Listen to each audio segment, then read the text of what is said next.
পাহাড়, লেক আর মেঘের রাজ্যে আপনাকে স্বাগতম। চলুন ঘুরে দেখি বাংলাদেশের অন্যতম সুন্দর পর্যটন শহর রাঙামাটি। আসসালামু আলাইকুম সবাইকে, আশা করি আপনারা সবাই ভালো আছেন। আজকে আমি আপনাদের নিয়ে চলেছি আমাদের একদিনে অসাধারণ রাঙামাটি ট্যুরে। তাহলে আর দেরি না করে চলুন শুরু করা যাক। রাতেই আমরা সাইদাবাদ পৌঁছে যাই। আমাদের ট্যুর গ্রুপের নির্ধারিত বাস ঠিক রাত 11টায় রাঙামাটির উদ্দেশ্যে যাত্রা শুরু করে। সারা রাত ভ্রমণের মাঝে কুমিল্লার খন্দকার হোটেলে কিছুক্ষণ বিরতি নিয়ে আবার রওনা দিই। দীর্ঘ যাত্রার পর ভোর প্রায় 5:30টার দিকে আমরা রাঙামাটি পৌঁছে যাই। মিনার ঘাট থেকে আমাদের জন্য অপেক্ষা করছিল নৌকা। সবাই দ্রুত নৌকায় উঠে পড়ে নৌকাটি খুব দ্রুত ছেড়ে দেওয়ায় এবার শহীদ মিনারটি কাছ থেকে দেখতে পারিনি। তবে সামনে অপেক্ষা করছিল আরও সুন্দর সুন্দর জায়গা। আপনাদের সাথে কথা বলতে বলতে চলে এলাম আমাদের বুকিং করা সেই রেস্টুরেন্টে। এখানে আমরা দুবেলার খাবার খেয়েছি। তো এখন আমরা খাবো সকালের নাস্তা। সকালের নাস্তা হিসাবে ছিল এখানে খিচুড়ি আর ডিম। এটা আমাদের প্যাকেজেই নির্ধারিত করা ছিল। তো সকালের নাস্তা করে আমরা রওনা দিব এখান থেকে আদিবাসী গ্রাম। আপনাদের বোঝার সুবিধার্থে আমি রেস্টুরেন্টের ব্যানারটি উল্লেখ করেছি। এখন যে ঘরগুলো দেখতে পাচ্ছেন এগুলো কিন্তু আদিবাসী বাজারের ঘর।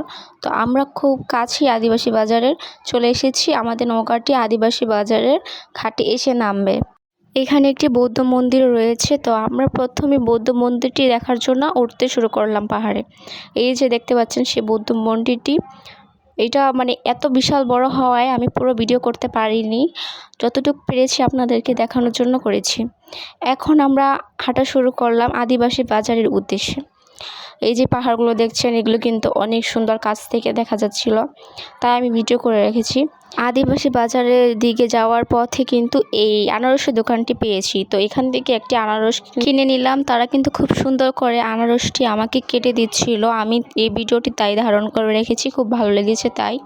এই আনারসগুলো কিন্তু প্রতি পিস 10 টাকা করে, তাই খুব কম দামে হওয়ায় সবাই কিন্তু বেশি করে এই আনারসগুলো কিনেছিল। আমি প্রথমে এই আনারসগুলো নিতে চাইনি, কারণ আমার আনারস তেমন একটা পছন্দ না, কিন্তু আপনাদের ভাইয়া খুব জোরাজুরি করায় বলায় তাই আমি আনারসটা নিয়েছি। কিন্তু বিশ্বাস করেন মারাত্মক মজা ছিল এই আনারসটা। পরে আমি কিন্তু আরও অনেকগুলো আনারস কিনেছি। তো এখন আমরা চলে যাব আদিবাসী বাজারে, তাই ওই দিকে হাঁটা শুরু করলাম। জায়গাটা খুবই সুন্দর ছিল। আমরা এখন আদিবাসী বাজারে আছি। এখানে কিন্তু বাচ্চাদের খেলনা, কাপড় চোপড়, ব্যাগ, সকল প্রকার জিনিস পাওয়া যায়। আচারও কিন্তু পাওয়া যায়, কিন্তু এখানে সব কিছুর দাম অনেক বেশি। আপনারা কিন্তু এখানে কিছু কিনতে চাইলে অবশ্যই দামাদামি করে নেবেন।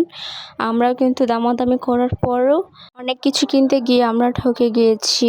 ঢাকায় যে জিনিসের দাম অনেক কম সেখানে কিন্তু অনেক বেশি।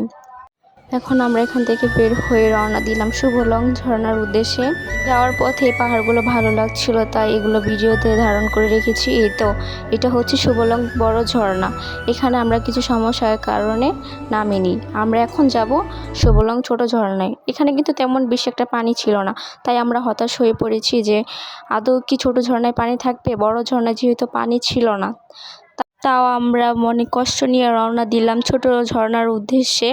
এটা হচ্ছে কিন্তু শুভলং ছোট ঝর্ণার ঘাট। এখানে কিন্তু আমাদের নৌকাটা এসে ভিড়বে।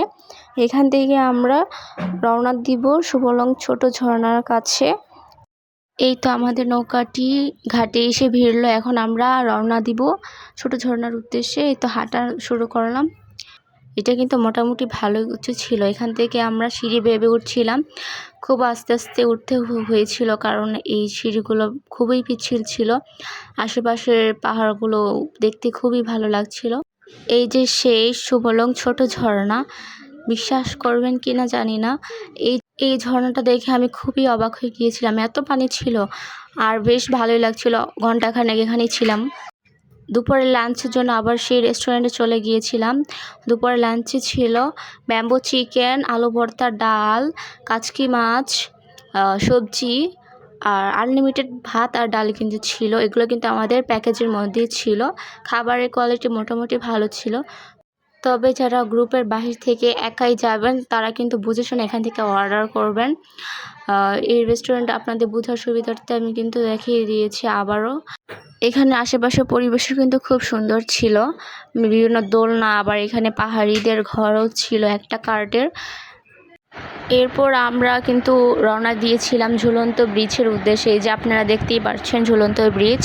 আমাদের হোস্ট কিন্তু খুবই সচেতন ছিল, প্রত্যেকটা জায়গায় আমাদের কিন্তু সময় নির্ধারণ করে দিয়েছিল। সেই অনুযায়ী আমরা সকলে কিন্তু সেই সময়টা পার করেছি, যার ফলে আমরা সকল জায়গায় কিন্তু ঠিক সময় পৌঁছাতে পেরেছি। এখানে কিন্তু আমরা 40 মিনিটের মতো ছিলাম।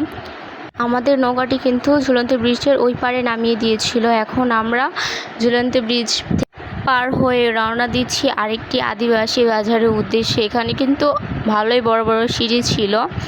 ওই আগের আদিবাসী বাজারে কিন্তু তেমন সিঁড়ি ছিল না, আমাদের খুব কষ্ট করে উপর থেকে নামতে হয়েছে।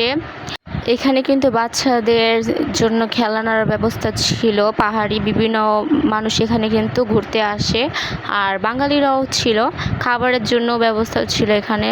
আর জিনিসপত্র বলবো, আগের যে জিনিসপত্র ছিল আদিবাসী বাজারে, এখানে কিন্তু সেম জিনিসই ছিল, মানে সেখানে পার্থক্য ছিল না, সব কিছুই একই রকম ছিল। তাই আমরা বেশ কিছু এখান থেকে কিনে নিই। এখন আমরা রওনা দিয়েছি পলওয়েল পার্কের উদ্দেশ্যে। এই যে আপনারা দেখতে পাচ্ছেন, এইটা কিন্তু পলওয়েল পার্কের রিসোর্ট। এখানে আপনারা চাইলে থাকতে পারবেন, আপনাদের বোঝার সুবিধার্থে কিন্তু আমি দিয়ে দিয়েছি। পলওয়েল পার্কের ছাদ ছিল, এখানে প্রচুর পরিমাণে বাতাস ছিল। আর এটা হচ্ছে পলওয়েল পার্কের ঘাট। এখানে কিন্তু বোট কাইকিংও করা যায়, আবার বিভিন্ন বোট এখানে এসে থামে। এখানে এটা আর কি নদীর পার। আর এটা হচ্ছে ঝুলন্ত ব্রিজ। এটা কিন্তু মোটামুটি অনেক সুন্দর ছিল। এখানে কিন্তু দোলনাও ছিল, কিন্তু এটা রিস্ক হয়ে যাওয়ায় আমি কিন্তু উঠিনি, তাই আপনাদেরকে আমি ঘুরে ঘুরে দেখাচ্ছিলাম। পরবর্তী সময় বৃষ্টির কারণে আমি তেমন আর ভিডিও করতে পারিনি। তবে এই পার্ক কিন্তু সকল প্রকার সুযোগ সুবিধা রয়েছে। আপনি যদি এখনও রাঙামাটি ঘুরে না আসেন, তাহলে সুযোগ পেলে অবশ্যই রাঙামাটি ঘুরতে যাবেন। প্রকৃতি প্রেমীদের জন্য খুব সুন্দর একটি জায়গা। ভিডিওটি ভালো লেগে থাকলে অবশ্যই একটি লাইক করুন এবং চ্যানেলটিকে সাবস্ক্রাইব করুন। আজকের মতো বিদায় নিচ্ছি, সবাই ভালো থাকবেন, সুস্থ থাকবেন।